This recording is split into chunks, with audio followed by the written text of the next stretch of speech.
My bitch drive a all white. Hi everyone, I'm Maya and welcome to my kitchen. This video is going to be the first installment of a hopefully new series on my channel, Maya Plus Recipe, where I take you along to do my favorite recipes and to do challenging new recipes because I love to cook, but I'm far from a chef. This video, I'm going to be showing you two of my favorite recipes to get my greens in, because if you're anything like me, you've just started to eat your greens because you don't want to die young. Yay! Good for you, good for me, good for everyone eating their vegetables. That's why there's only two recipes here, because I'm just like dipping my toes into the vegetable world. So let's go! Yay. Okay everyone, so we're gonna do a basic smoothie recipe. Yay!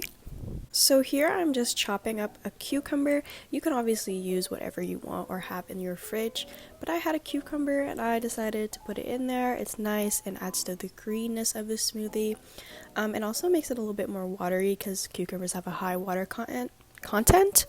So yeah. Next we're gonna shred and chop that kale. Okay, I got 2 leaves here. I'm not washing them or anything because I'm gross, obviously. Obviously you can use whatever greens you have in your fridge, especially if you have a high power blender. I recommend Kale because a lower grade blender, I had like a NutriBullet before and Kale would not blend well.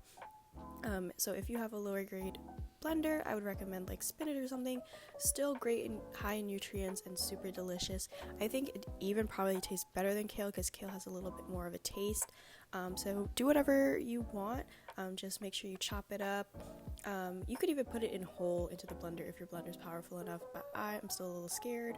Next, I'm gonna core and slice my apple. I'm lucky enough to have an apple cutter because I had an intense apple phase in 2016, so my mom brought me an apple cutter, and we're just gonna cut that apple, put that in there. Next, we're gonna put everything in the blender, okay? We're gonna start off with our kale, get that kale in there, get those cucumbers in there. I'm really slow, get that apple in there.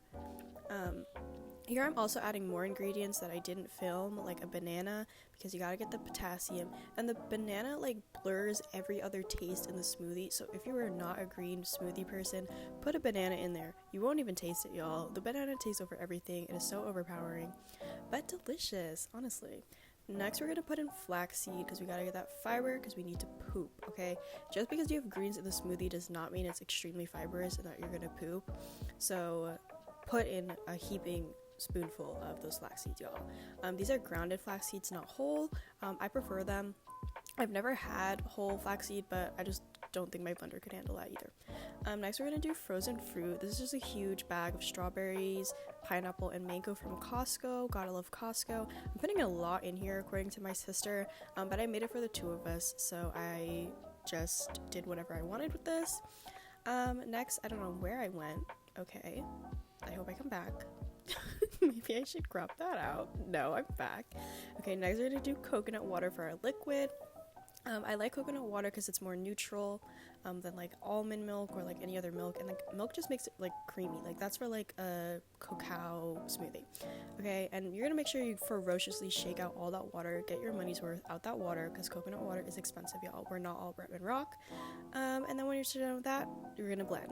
Yay! Now on to blending. I'm using a Vitamix. We just got this. She's brand new and super beautiful. Obviously use whatever blender you have, but we're gonna blend. You better be lucky I blocked out the noise because the noise is intense, y'all.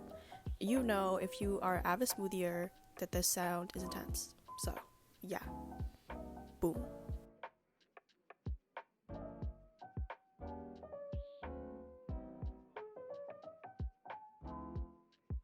Now onto one of my favorite recipes, crispy crunchy coconut sugar kale. So just like before, we're gonna shred and chop that kale, but I'm also using 2 leaves for this, but also you're gonna want to wash it this time because we are eating it, not drinking it this time. So don't be dirty, wash your kale, okay? So next we're gonna massage that kale like we're a masseuse. Okay, this is a really important step so that your kale is not hard or bitter. You have to do this for about 3 to 4 minutes. you're not gonna watch me do that for 3 or 4 minutes. Some people recommend putting in oil so it's a little easier. Do whatever you want, guys. Now let's cook it up in the pan together, guys. So you're gonna do 1/2 tablespoon oil, 1 tablespoon coconut sugar. Obviously, I'm not really measuring, just do what you want. So my pan should have been a lot hotter, that's why I'm putting the oil over the thing. But, you know, gotta do what you gotta do. God, I'm just gonna put them in there. Put them in there, y'all. Get them in there.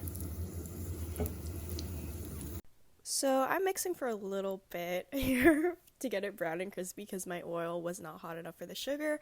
But if you do this properly, it will be easier and faster. So just mix it until your kale looks a little bit charred and your sugar is all over that kale, nice and delicious. And you're gonna get that nutrients with a little bit of sugar. It tastes like candy, guys. It tastes like candy. It's so good. Get on it.